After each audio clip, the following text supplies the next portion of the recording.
The views and content expressed on the following program are provided solely for informational and entertainment purposes. They do not constitute legal advice. A podcast is not a substitute for retaining a competent, licensed attorney to advise you on your specific legal situation. Break the business, play is work and work is play. Power into creators, have fun along the way. Break the business, doing what it takes. Celebrate success and learn from the mistakes. How's it going, everybody? Welcome to the show. It is time for Break the Business, where we empower indie creators and have some fun along the way. I'm Ryan Kairalla, and it is a pleasure to have you here this week for episode 499. We are dangerously close, frighteningly close to our 500th installment of Break the Business. I can't believe it. Where does the time go? It was 2015 that we started this wild adventure in my parents' spare bedroom with far less impressive podcasting equipment than we have now. No Sirius XM radio, no volume.com, just a podcaster with a lot more hair and a lot fewer pounds and a dream, bringing a show into existence. And here we are, over a decade and 499 episodes later, so close to episode 500, and I still have no idea what we're going to do for episode 500.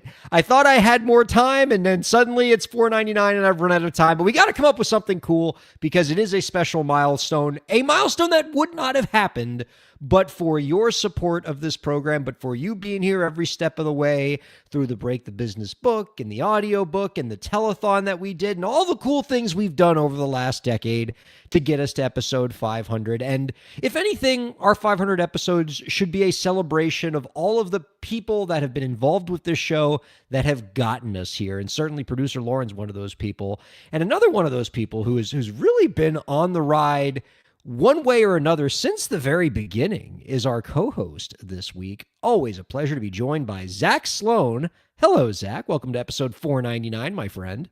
Dude, okay, two things. A, in my contract, we negotiated I would co-host the 500th episode. I feel gypped. Second, are you going to do the 500th episode on Christmas Day? That's a week from today, dude. No, we we are taking so the next week is the 25th of Christmas, and then the next one after that is New Year's Day. So those are both holidays. We're not going to be on those 2 weeks, which gives me 2 weeks to figure out what in God's name I'm going to do for episode 500, which will be on January 8th. For those of you to want to mark your calendars, I'm thinking, Zach, my first thought is on this. One, because I think the audience would enjoy it. Two, because it means less work for me, is musical guests. I want to get people to play. So I don't know if Dear Marcia is around and they want to, do a little performance, and, I'm of course happy to pay them and have them come on the show. I think that would be rad. I want to talk to Jonathan Mann, the creator of our Break the Business theme song, see if he'll do a live version of it, maybe bring Mary Amber back, who's written some songs for us. I want to celebrate the artists who made this show possible, the artists that we do this for. And if they perform, that's less time for me to have to talk. And so everybody wins. Hey, I'll bug Dear Marcia. If we can do it, we would. But there does feel like a certain sense of poetry to having Mary Amber. Because wasn't she your first guest? She was our first guest. She played for our 400th episode, I believe, and had a really cool song. And yeah, she's always been there, and we adore her. And she's got a new baby now, and that's exciting. Yeah. We want to celebrate her for that. So she rated the Twitch stream one time, which was hilarious. Oh, that was pretty baller. We love her all the way out in Australia. Our very first guest, episode 1, Mary Amber. And yeah, I think it would be a nice little bookend to have her join us in some capacity for episode 500. That's definitely something we got to look into. Zach, I want to talk to you about something I like to call Ryan complaining things into existence. Love it. Let's do this. Because this has very much happened. I complained and something good has happened from my complaining. And I'm not saying that I'm the reason why this wonderful thing happened, but I mean, cause and effect, right? I complained about this and suddenly it's a thing. You might remember, viewers and listeners, about a month or two ago, I was very upset about the Muppets, a IP property, a pop culture property that I love very much. I adore the Muppets and everything that they stand for. And Upset is an understatement, Ryan. You yelled about it for 20 minutes on okay, air. so you're familiar with what I was doing with the Muppets. Yes, I was very mad because the Muppets were they were going to be on Broadway. So at first I was like, ooh, the Muppets on Broadway, that's cool. And then I found out they weren't actually doing a Broadway show. They were just sort of running sidecar to some magician who was going to be on Broadway, and then the Muppets would just be there as like a side act or something. And I was just like mad because I was like, that's such a waste of the Muppets. And I said on the show, you know what they should just do is bring back the old Muppet Show, the one where they had like the live performers and then the celebrities came in and like the Muppets would do sketches and songs and everybody loved it and it was beloved. We all grew up on the Muppet Show. It was fantastic. They should just bring that back and it will make everybody happy. And I complained, and boom, it was announced yesterday as we record this that on February 4th, 2026, The Muppet Show is back. It will be on ABC and Disney Plus, a new installment of The Muppet Show. Their first guest will be Sabrina Carpenter, who I think will be a wonderful guest on The Muppet Show, right? Because she acts, she sings, she was on Saturday Night Live, did a great job. She's lovely and wonderful, and I think would fit in quite well with The Muppets. Apparently what's happening with this, Zach, is this new installment of The Muppet Show, which will be executive produced by Seth Rogen, is going to be what's called a backdoor pilot, which means it's a built to be a standalone show, one night only type thing. But if it is successful enough, if people get behind this, if we all watch and tune in to The Muppet Show with Sabrina Carpenter, they intend to bring it back as a regular series, like Saturday Night Live, except it's the Muppets, and they bring in a new human every week to be the human around the Muppets in the sketch comedy and singing show. And why has it taken so long for this to happen? America needs the Muppet Show now more than ever. We need to get behind this, people. I think it's a great opportunity to watch Ryan implode. And what I hope, my deepest, darkest desire, Ryan, is that the second episode is a magician. Yeah, that magician. Yes, that whose name I've already forgotten. This is actually really cool. I mean, I'm all for any type of just like fun programming like that doesn't take itself too seriously and is just enjoyable. And the Muppets they just check all the boxes. They're kind of perfect. They are. Perfect is the right word for them. They are what we need in these unstable times that we're in. And I love the idea of bringing the Muppet Show back because I am excited to find out like what celebrities have been closeted Muppet fans all these years. And now that they're all cool, now the Muppets are cool again, like they get to come out and be like, it's not he's not exactly a closeted fan, but we know, for example, that Brett Goldstein, who plays Roy Kent in the Ted Lasso show, is a huge Muppet fan. Like there are YouTube videos of him singing the score to a Muppet Christmas Carol. And can you just imagine episode 2 of Brett Goldstein alongside the Muppets? I mean, that's gold. I'm so excited for the potential of this. It will be appointment viewing for me on February 4th to see The Muppet Show with Sabrina Carpenter. You know who would also be a fantastic addition to The Muppet Show, and I don't know if she's a Muppet fan, but I bet she is, because again, everybody is our guest coming up in the second segment. Jill Goyo, the lead singer of Ontario-based indie rock band Talking Violet, is going to be joining us. I have been enamored with this band as I've gotten to learn about them over the past week. I love the style of music. I'm really digging their new single, and Destroy. It gives, you know what it is? It takes me back, their music, to my early 2000s college radio days. Like this band, Totally. I don't know if they were around in '04, but if they were, like, this is the band that I would have made my whole personality as a college radio, indie radio DJ. This would be the band that I would get in trouble for playing as a DJ with the program director, because I would play them more than once per hour, which was a huge no-no at our radio station. But like, I wouldn't care because this band would have been my whole personality. back in the early 2000s, and much as they are becoming that now. I love this band, and I'm excited to talk to Jill about how the music comes together. She has a wide range of interests that I think are right alongside you and me, Zach. She loves the nerd stuff too, and I think we're going to love talking to her about that stuff. And frankly, I'm just excited to, and maybe this sounds like too silly for me to say, but I think deep down you agree with me. I'm excited just to talk to more artists that are in bands. Yeah. I mean, as a member of a band, Zach, I feel like you would agree with me in saying that the band is becoming something of a dying breed. And we want to bring bands back, and we want to talk to her about what it's like to be in a band, the unique and special creative process that can only come from making music as a band. And I'd love to revisit that, because that is a thing, Gen Zers. People make music with other people too.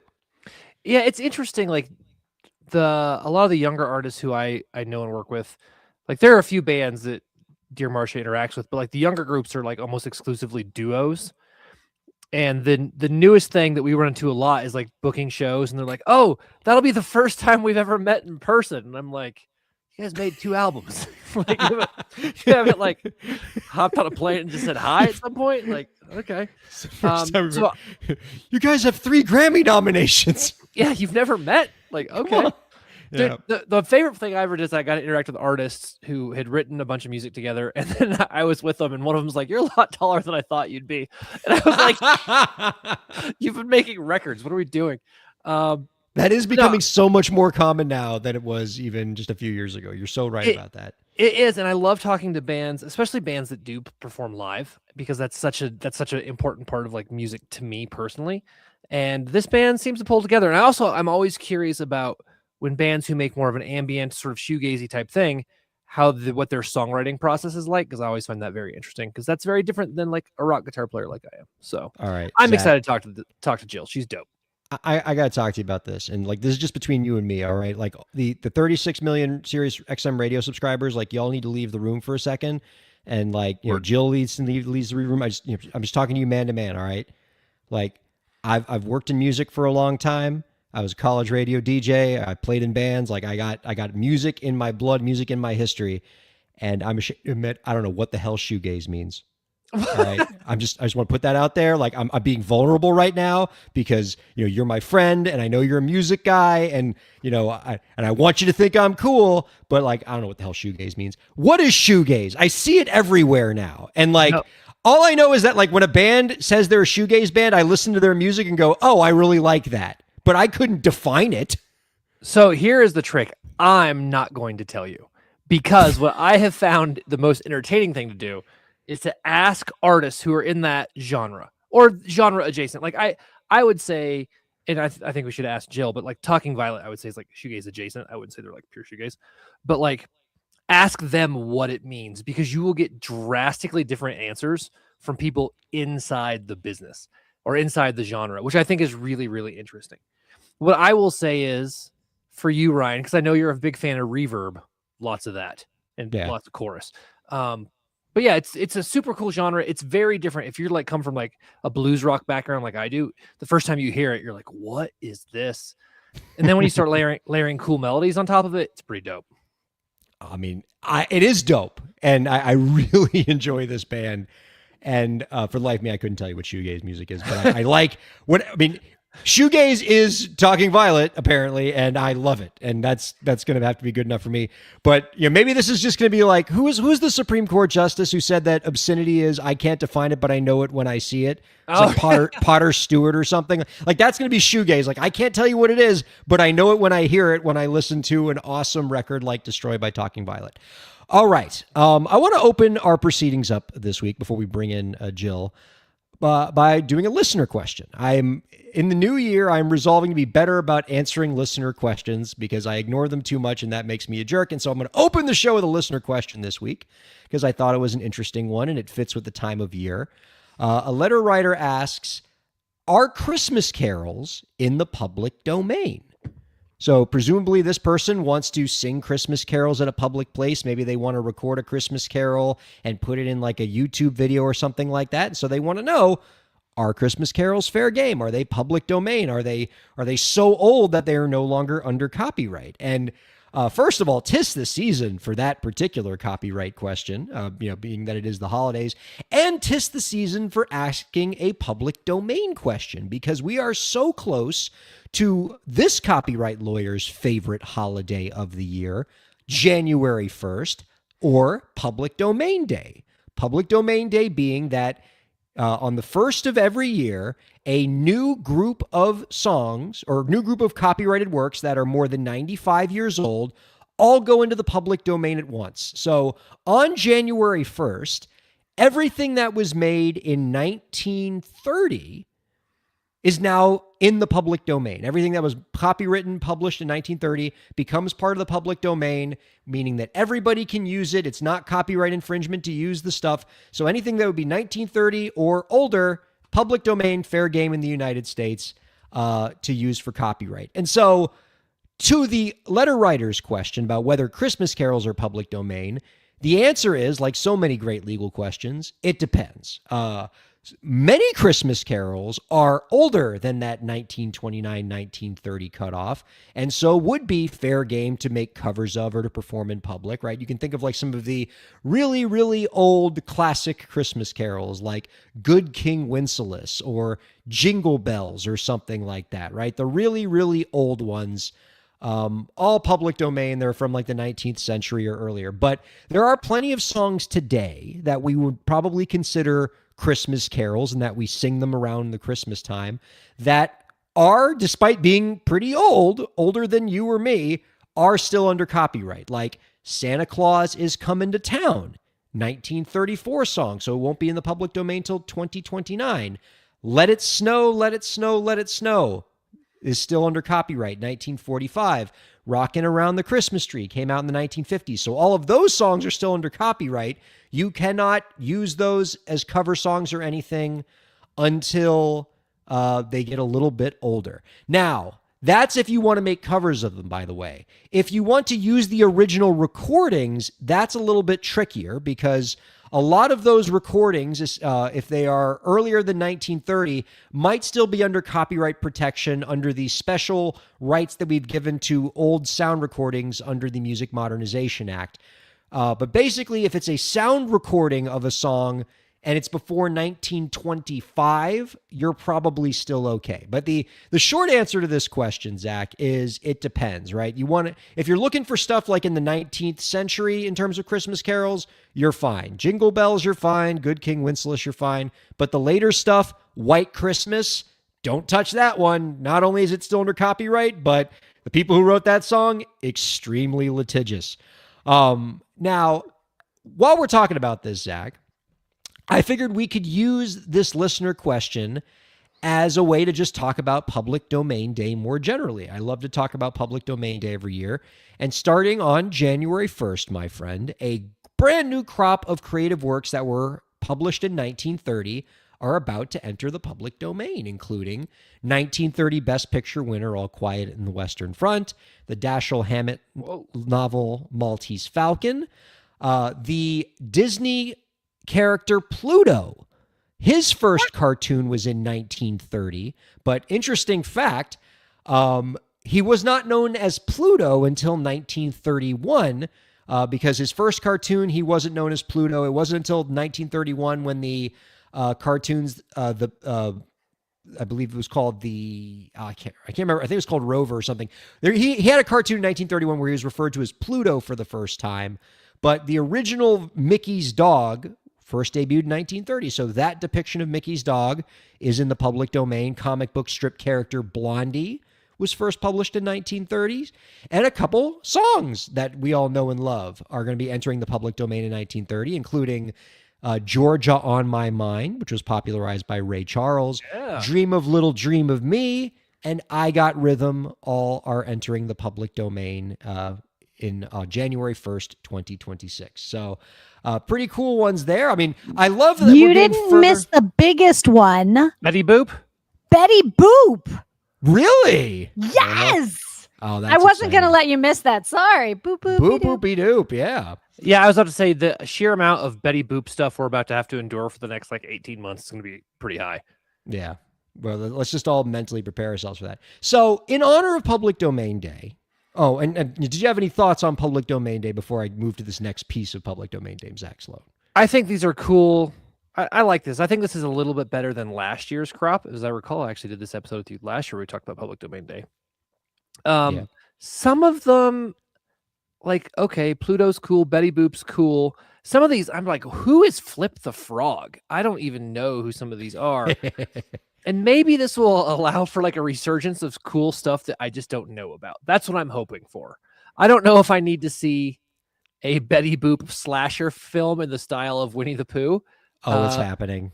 It will, but I do want to see like what some of this other stuff actually is because I just don't know. So to me, like the most terrifying thing about Public Domain Day is reading through all the stuff that's entering the public domain, and a lot of it makes you happy, right? You're like, oh, Betty Boop, that's cool. Or it's like stuff where it's like, oh, I've never even heard of Flip the Frog.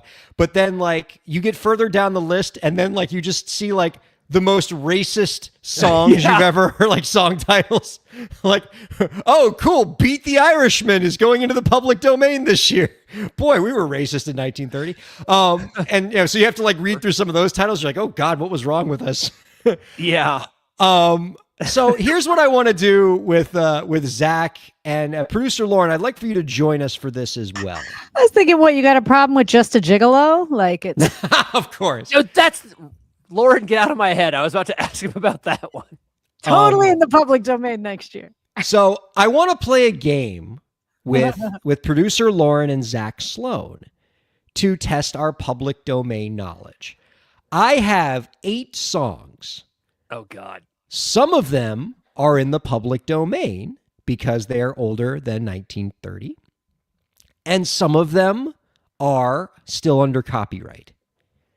And I'm going to give each of you 4 of these, so we'll alternate back and forth, and we will see who can get the most right here. And if one of you can keep score, that would be helpful. Do we have, I mean, I'm putting you on the spot here, producer Lauren, but do we have some like good, like, you know, kind of flowy game show music that we can play? Like, you know, just get something in the, you know, put a nice bed behind this fun little game. Yeah, let's do the theme from Jeff. Oh, that'd be nice, wouldn't it? Hopefully a public domain I always theme, so feel we don't like get our the crap default suit has out of always us. been feeding the ducks, isn't it? Yeah. Yeah, Like, feeding the I'll ducks tell is you fine. Just here's don't a- play White Christmas. We can't afford it. How about this song that just hit public domain? Yeah. A cup of coffee, a sandwich, and you. Oh, that's nice. I guess it hits it on the first. Okay. Well, we'll make that the show's theme song starting January 1st. Okay. All right. So turn that down just a little bit. Just take it down a notch there. Okay. There we go. Okay. So we'll start with you, producer Lauren. All right. You get the first song. Okay. Heart and Soul. Is it still under copyright or in the public domain? Dun, dun, dun, dun, dun, dun, dun, dun, dun. Okay. one? You got to be really careful about humming these. Okay. Because, you know, Well, we'll because just if go it's in the Clue. public domain, you're fine. But if it's not, we're all getting in a lot of trouble. That's too many notes, right? Dun. That's right. We're gonna go with in the public domain. I feel like we talked about that. Heart and Soul, still under copyright, published in 1938. All right, Zach, your chance to take the lead here. Okay. Daisy Bell, Bicycle Built for Two, under copyright or public domain? I'm gonna go public domain. Daisy Bell is public domain, 1892. Whoa! That's- I didn't think it was that old. I know, that one blew my mind too. That's That one has been around for a long time. All right, up next, Lauren, you got Zippity Doo Dah. Copyright. That's Zippity not- Doo Dah Yeah. is still under copyright, 1946. It was from Song of the Yeah. South. Softball. We just Speaking got of like Mickey, we're not racist gonna- songs that we don't let you do anymore. Okay, so Lauren has tied it up, but Zach, you got the next one.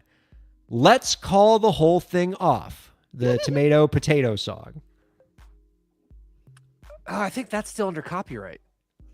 Let's Call the Whole Thing Off is still under copyright, 1937. But the So- Gershwin stuff is starting to come out. Yeah, I'm we're excited. we're coming for you, Gershwin. All right, so Zach's got 2, Lauren's got 1. You're up next. Lauren, Tura Lura, Irish Lullaby. That's gotta still be copywritten. That's not that old, is it? That's gonna be a surprise to me. It's gonna be like one of those. No way. 1739. Right. Exactly. No way. Toorah Loorah. Public domain, 1913.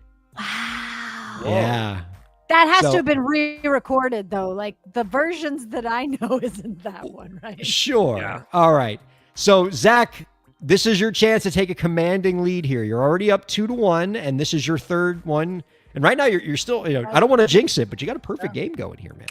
Ooh. Why would you next bring that up? one. Ain't Misbehavin'. These jazz standards are tough, man. Because We're coming right up. they're all right on the cusp. Late I 20s, think early I think 30s. that's still under copyright. I don't think that's public domain yet. Ain't Misbehavin'. This one's so close. Public domain, 1929. It was the last Oh. year. If we were doing this show like 12 months ago. Dude, I'm gonna be so mad if I go back and listen to our show last year and we talked about that. We totally did. There's no way we did. Yeah, we're in reruns around here. All right, Lauren, this is your chance to tie it, okay? Oh, really? Okay. Because it's 2-1. Hello, my baby. Public domain. Hello, my baby. Public That's that domain, frog. 1899. That was like the original cartoon. Yeah. Yeah. Okay. So yeah, you can sing that one now if you want. No one's coming after you. Hello, All right, baby. Zach. It is 2-2. This is the last one. If you get this right, you win. If not, we go to a tiebreaker. Yeah. Okay? The song is Jeepers Creepers. I don't know. Public domain. Jeepers Creepers. 1938, still under copyright. Whoa. Brutal. Zach, you fumbled this away, man. I started off hot. Oh, okay. Good. This, you know what? This is better radio. We want this to come down to the tiebreaker. We have one song left. What we're going to do is Pick a side. I am going to give you the title and you're going to tell me the year. And whoever is closer. So are we admitting that it's in the public domain and we have to guess the year? Because otherwise, like we're just No, it could be public domain or copyright. We're just naming the year. okay. The song is It Don't Mean a Thing if it ain't got that swing. Oh my lord. Ta-da, ta-da. And we'll start with Lauren first. Oh wow, the song ended at just the 28. right time. This is so dramatic. Okay. So Lauren says 1928. Zach, 1927. 1920. $1. There's some real Price is Right strategy here. It Don't Mean a Thing if it ain't got that swing came out. Still under copyright, 1932. Lauren wins. That means producer Lauren with the epic comeback. I never win. Especially Wins trivia. this puppy. I'm so bad at trivia. Zach, buddy, what happened, man? Listen, What happened? That's so- tough. As I say that, I have emergency backup trivia. dude, Right. I'm a mean- dumb rocker. All right, I don't know. But you nothing. came out the box with Daisy Bell and Let's Call the Whole Thing Off. Like you were crushing this. Then we get to the jazz standards and it all falls apart for you. Dude, jazz is not my forte. Also, I forget some of those I remember reading about in copyright law back in law school. So Oh yeah. that Wait. kind of helped. Oh boy, that's That's not fair. That law school thing. You won. Don't complain about not fair. I won by default. I only won because you lost. That- Like It was an epic comeback. It was a comeback, Lauren. I'm It was telling a man. comeback. it was like a flop over the finish line. I was like, oh, I won. I'm like cool. I'm like the guy that stops to celebrate at the finish line just to Yeah. get past for the person in second place. Yep. That's totally Like, I you. did it. And they were like, you never you- crossed the line. The dude who stops and like holds his bike up at the finish line, and the picture is actually of the person beating him. Yeah. You hot dogged it at the finish, and producer Lauren swooped in there. Good for you both.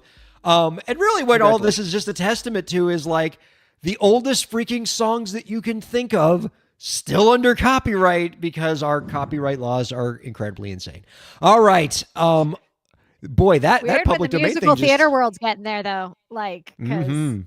where you got Noel Coward coming out and the Gershwins coming out, like we're gonna start hitting all the Broadway musicals in the years coming up. Like the golden age of Yeah. Broadway is about to become public domain year after Oh year. man, like gonna be so many great. revivals are going to become so much more affordable for Broadway producers I pretty just soon. thought of that's crazy. Yeah. Yeah, that's We're absolutely about what's to gonna get a happen. windfall. All right, sounds fun. All right. All right.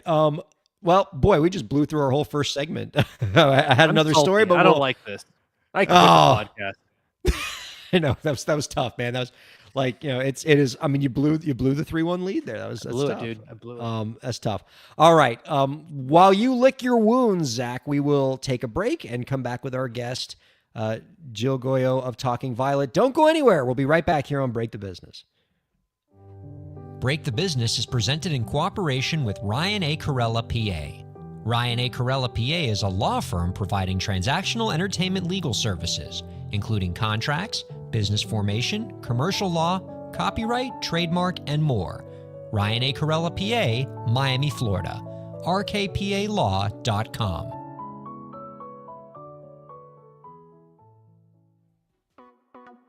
Streaming services for Break the Business provided by LEK Entertainment. LEK Entertainment is a full-service entertainment company offering everything from consultations to full-scale events and productions, including audio and video productions, voiceovers, staged theatrical productions, script and music development, and streaming services. For more information, visit lekentertainment.com. LEK Entertainment wants to help you bring your story to life.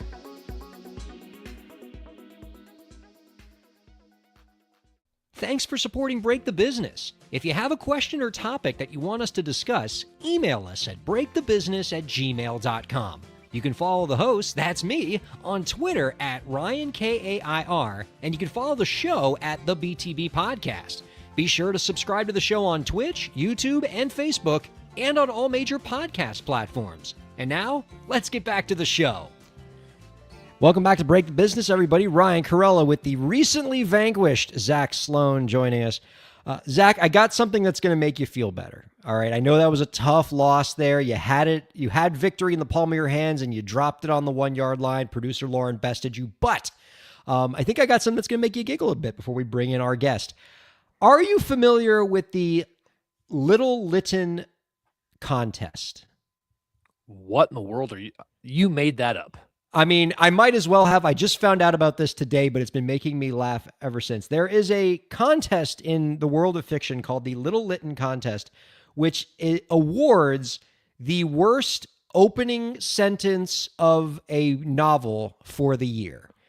Oh And my God. they just announced like the 2025 winners of this contest, and I've been spending the entire day laughing at them. I encourage our viewers and listeners to find these winners on their own, but I'm going to read a couple of my favorites here before we bring in our guest from just different books here. These are actual first lines of actual 2025 novels that have come out this year.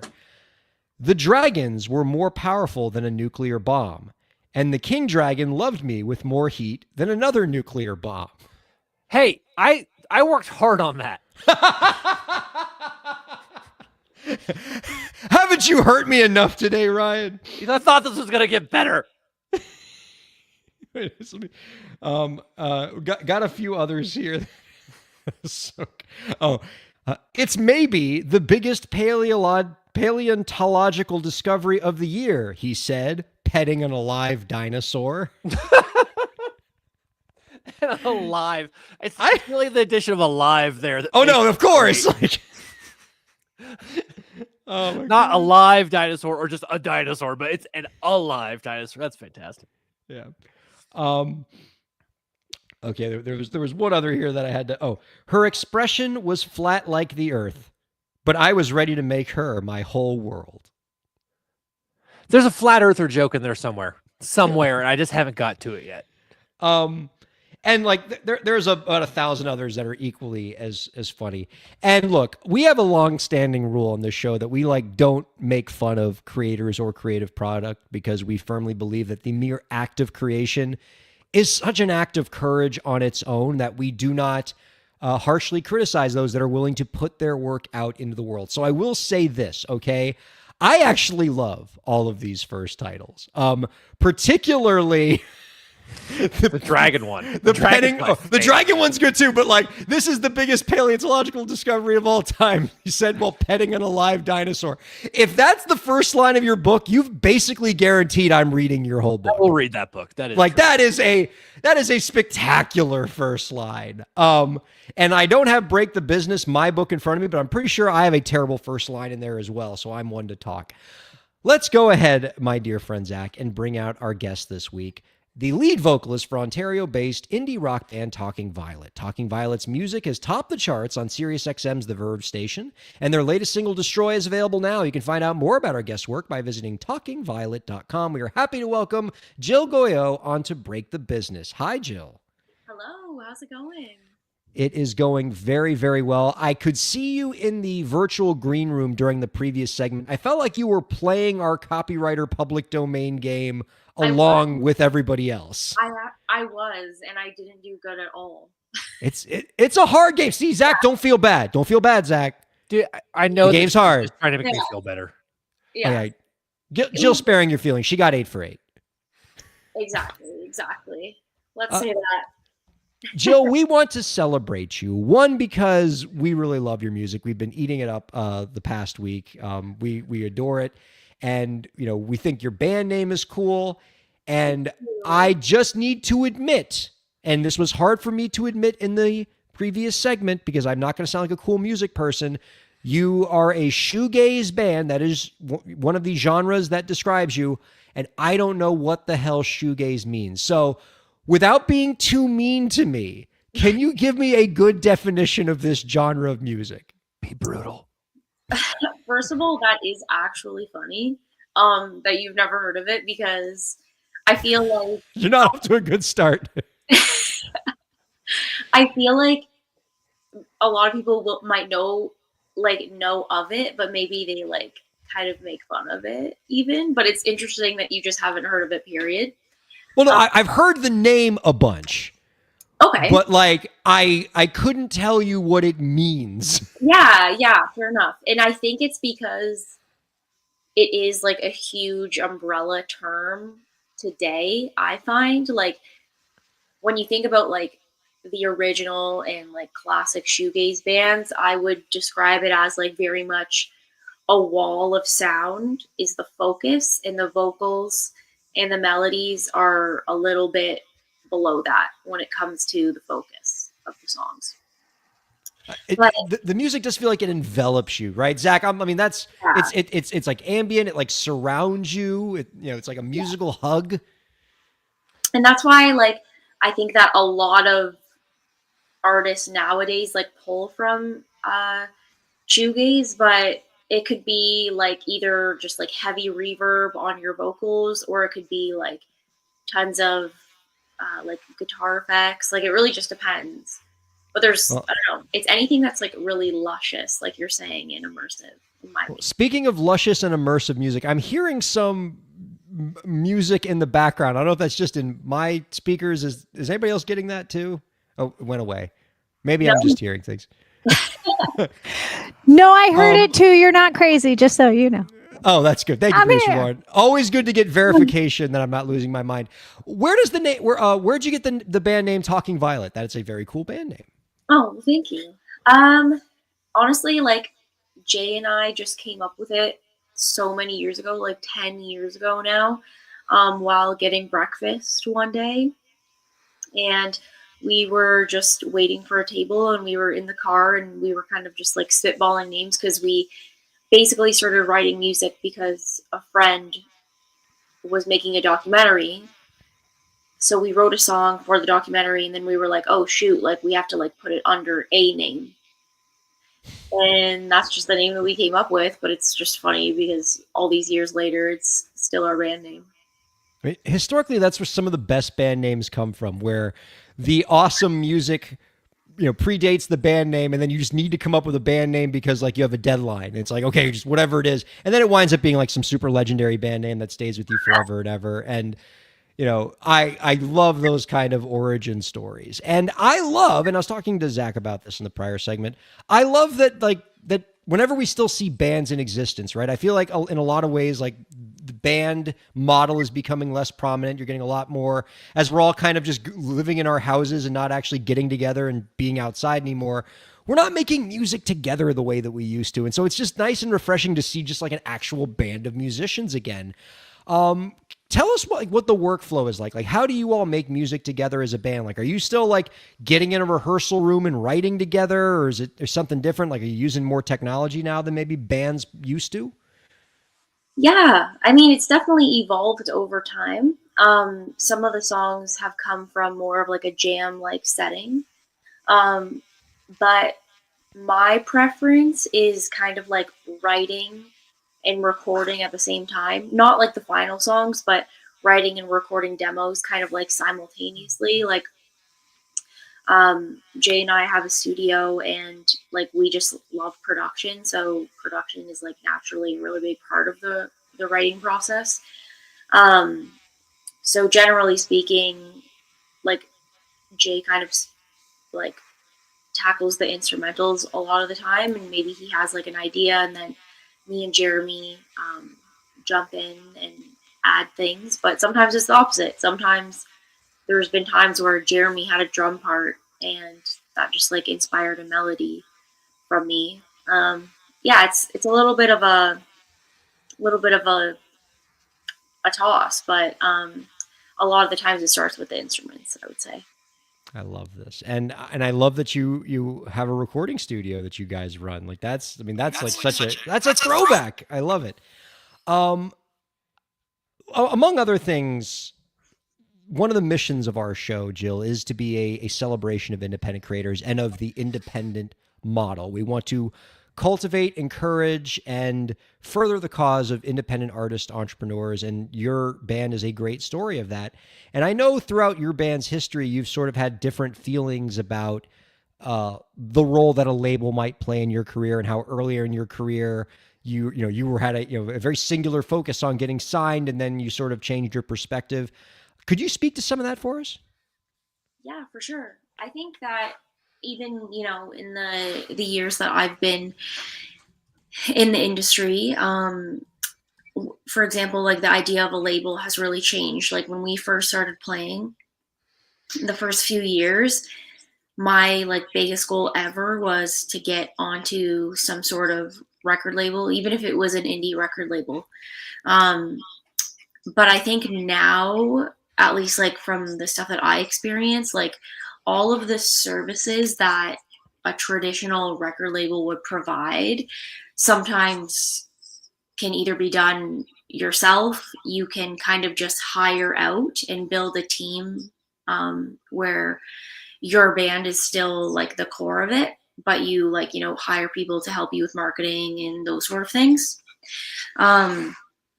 So yeah, I just feel like it's almost a lot more, like when they say like you make like your own guitars and they call them like Frankenstein guitars. I feel like the business model is much more Frankenstein than it used to be, because you can kind of pick and choose how you want to run things. And like, yeah, it would be awesome to do stuff with a label. But I also see a lot of people do great stuff that aren't on a label. So yeah, I think it's cool. It doesn't really matter. I think it's like a neutral development. I don't think it's for better or worse, but yeah. So I have to do this every time we have a guitar player on, because it annoys the crap out of Ryan, and that's what I'm here for. I was watching a pedal. Oh, we're not doing guitar talk, are we? Oh no, dude, we're getting granular. I was watching a pedal board building video that you posted in like November. Yeah. And I have two questions. Okay. First of all, how do you decide how many reverbs is enough? And second, do you use the Dunlop 7.71 millimeter guitar picks for a specific reason, or is that just what you had on your board at the time? Okay.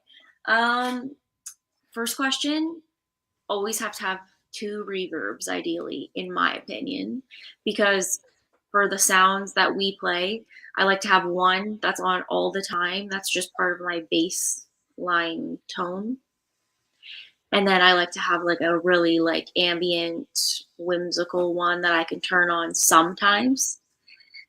But like there's been times where I've had 3 on the board. Like it can just go crazy. But like that's a lot to carry after a while, so I've definitely slimmed down. For the picks, I do tend to use those picks, but I'm not that picky, no pun intended. But yeah, I just like, I think that a thicker pick for me sounds kind of awkward because I'm a really light player. So I need something that's like flexible with the strings. I don't know if that makes sense technically, but that's how I feel. Makes sense to me. Ryan, would you like to weigh in on guitar pick talk? Can I say, I get so frustrated when you start, when a guitarist comes on the show and you start doing guitar gear talk, but it's not for the reason you think, okay? It's not because I think that this is bad content, because, you know, that we have a lot of guitar players who check out the show and it's nice to speak to them when we have a guitar player on. It's jealousy from my end. All right. I'm going to lay this out here. I'm going to make myself vulnerable. I am jealous because I asked Jill like 3 or 4 music business questions and Jill gave me very nice answers, but you can tell like it wasn't the most exciting thing in the world for her. Zach asks her one guitar gear question and her damn face lights up. Like she starts to sparkle and her smile gets so big. So like, yeah, I'm just jealous because you have the questions that unlock our guests' happiness. And I got to ask the business stuff, but you get the gear stuff that just makes her so cheerful. I love it and hate it, but also love it. Hey, like you gotta have all ends of the spectrum though. Like it's cool. I wish I knew gear. Strings, right? Ernie Ball, that's a string. That's a string. I use them. Hey, look, I'm part of it. Yeah. So let me talk to you about something that I think might also be an interest of yours outside of the music industry. And I have read that Lego is a very important activity to your band. You and your partner, Jaden, who's in the band, you guys love yourself some Lego. And I want to talk about this with you because I've recently come into some of this particular toy. I'm not a Lego person, not judging in any way. I actually, but because like I have lots of friends, like Metal Dave, who's involved with the show, loves Lego. But I've recently gotten into Lego. Okay. Because though I'm not a fan of Lego, I am a fan of a pop culture property known as Star Trek. Okay. And very recently, Lego has come out with, and wait, I have a visual aid here.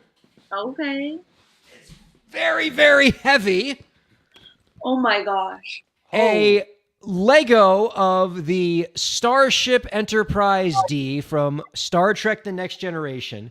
And I don't know if you can see this here on the camera, but it has little Lego figurines of all of the Star Trek Next Generation characters. You got your Picard and your Riker, Data, Worf, even like little Wesley Crusher. And like, look, Commander Riker's got his little Lego trombone there. And so That's crazy. it is 3,600 pieces, Jill. And I would like to know, as a Lego person, is that a lot? And like, have I bitten off way more than I can chew here? Like, is this going to ruin my life? Because this seems like a huge project. This box is huge. I feel like that's going to take you a long time. I'm not gonna lie. Like, what is a lot? Because like, I'm a very busy lawyer. I got a lot going on. Like, was this a bad decision that I have made? Like, is this going to take me till next Christmas to finish? I mean, it's probably going to take you until next Christmas, like if you don't have that much time on your hands. But to me, Lego is it's a collector's item. So I think that even if you never put it together, it's cool just to have. And you might as well like get one of your favorite things made out of Lego. Like it's not a bad choice. It's not a bad choice. Well, it's going to be a bad choice when I have just like a 10% complete Starship Enterprise sitting on my dinner table, and my family's not going to be able to eat dinner, and it's just going to be like sitting there as like a reminder of my like construction incompetence and my complete lack of follow through. But Jill had a valid question. Do you have intentions of building said thing, or is it going to sit pretty on a shelf in a box where you can say to your friends, hey, look at all the little people that are inside said box? Or are we taking it out and like me and the 3-year-old are going to try to do this? No, we're making this happen. I am not one of those like keep things in the box because I want it to go up in value people. Like I have a house with a 3-year-old in it. Nothing is safe. Everything will be destroyed. And toys are meant to be played with. And so 3,600 pieces are not making it into the Enterprise. Yeah. Follow-up question to Jill. Does your opinion of his project change now that you know he has a 3-year-old in the house? I'll make sure he only swallows the small ones, okay? I feel like that definitely like that. I feel like that's going to decrease your time spent. For sure. Oh, because he is going to want to destroy it once it gets built, for sure. It's So Ryan's then I have to toy, build it but twice. Yeah, it's Ryan's toy, but my construction project. Like I'm pretty sure I will be building said thing, and Ryan will be going, doesn't it look awesome? Yeah.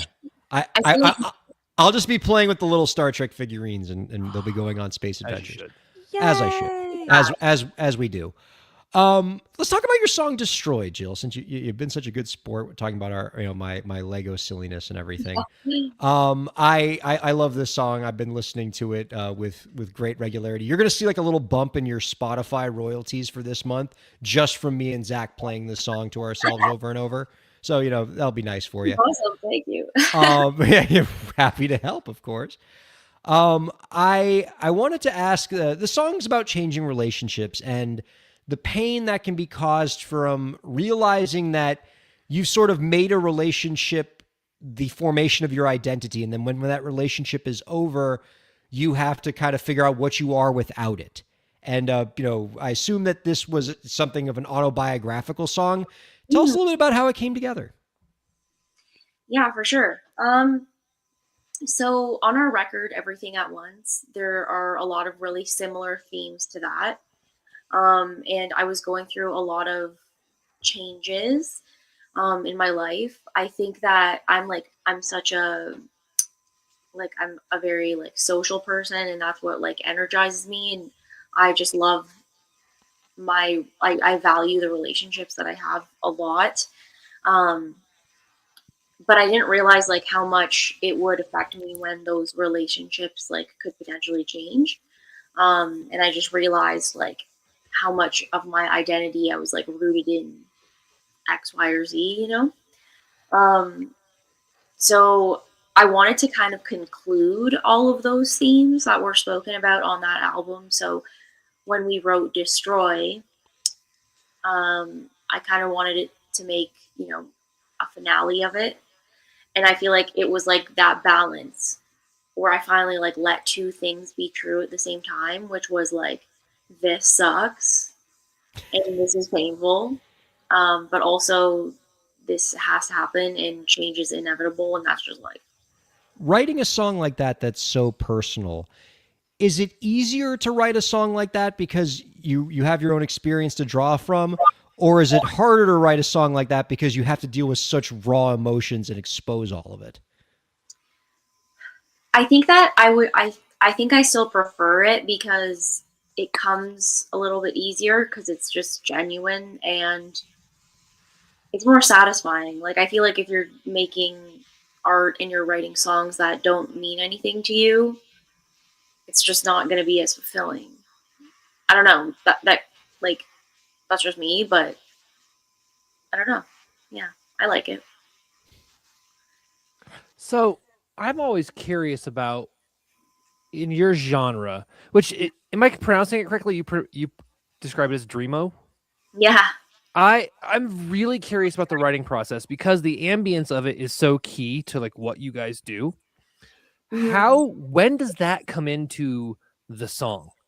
Do you ever like write it on an acoustic guitar? I mean, I guess you talked about this a little bit earlier, but like, do you write it on an acoustic or something first and then start figuring out the sounds, or are the sounds coming while you're writing the lyrics? How does that all fit together? Yeah, a little bit of both. A lot of the times, like the stuff will just come like not like necessarily like sometimes playing an acoustic, but also just playing our electrics, like not plugged in, just chilling and on the couch with it. It doesn't always have to have effects, but I like writing with the effects because I find that they inspire me a lot. So the songs that have like started with a guitar part, one example would be a song that we have called Coercion. Um, that song I wrote, but I had like my full pedal board plugged in, and like the ambience of it definitely influenced the beginning of the song. And when you're putting that together, I'm just trying to like, cause like I do a fair amount of production too, but I've never done a band like yours, which is why I think I'm so interested in your band is I'm like, this is very different than what I do. Yeah. Like, how do you maintain the clarity? Like when I watch videos of you guys performing or listen to your records, like you can still hear everything very well, even though it can be layered really thick. How do you Mhm. do that? And what's your approach to making sure that like your vocal doesn't get lost? Yeah, for sure. In terms of guitars, something that we've done in the past is record everything with a clean signal, and also record it with the effects. Um, but I think it's just like honestly like dialing in the right amount of everything because before you even record it because like there were times like early in the career that I would just have all my effects on all the time and we would just be playing live and it's like I couldn't even tell the difference between turning Right. on the pedal or not. Um but I oddly think that less is more and sometimes with less you can create like this huge atmosphere if you just play your cards right. You know what I mean? Our guest Absolutely. I is, mean, the I'm Tom sorry. Morello thing, right? Like that guy had like 3 things on his pedal board and he's Tom Morello. Yeah. It's fascinating. I really encourage the listeners if you've not experienced shoegaze or dreamo as you guys describe your sound to check it out because it's a really interesting listen just because of how sonically deep your records are. So kudos. It sounds great. Thank you. Thank you so much. I appreciate that. Our guest has been Jill Goyo. She is the lead singer for Talking Violet. Their new single, Destroy, is available now. You can find out more by visiting talkingviolet.com. Jill, this has been a treat. We very much appreciate you giving such fantastic answers and tolerating our silliness. We got one last question for you. Do you have any last tips for the indie creators out there to help them move their careers forward? I would say like it's so cheesy, but just keep going. Like there's gonna be like so many times where you feel like, is this when I end this? Like, is this when I don't put so much time and energy into being a creative person? Like, you know, especially depending on like where you live, who you're surrounded with, like there's gonna be so much pushing you to do something that's safer and more consistent than being creative because being creative is not consistent. It's just it is what it is. But I think that always allowing yourself to have that voice is really important and like it's worth fighting for. Like literally sometimes you're just fighting with yourself for it. But I think just fighting for it and keeping it going for yourself. That might be one of my favorite answers to that question. Our thanks to Jill Goyo, our thanks to Zach Sloan and producer Lauren, and thanks to all of our viewers and listeners for checking out Break the Business. We will see you on January 8th for episode 500. See you then.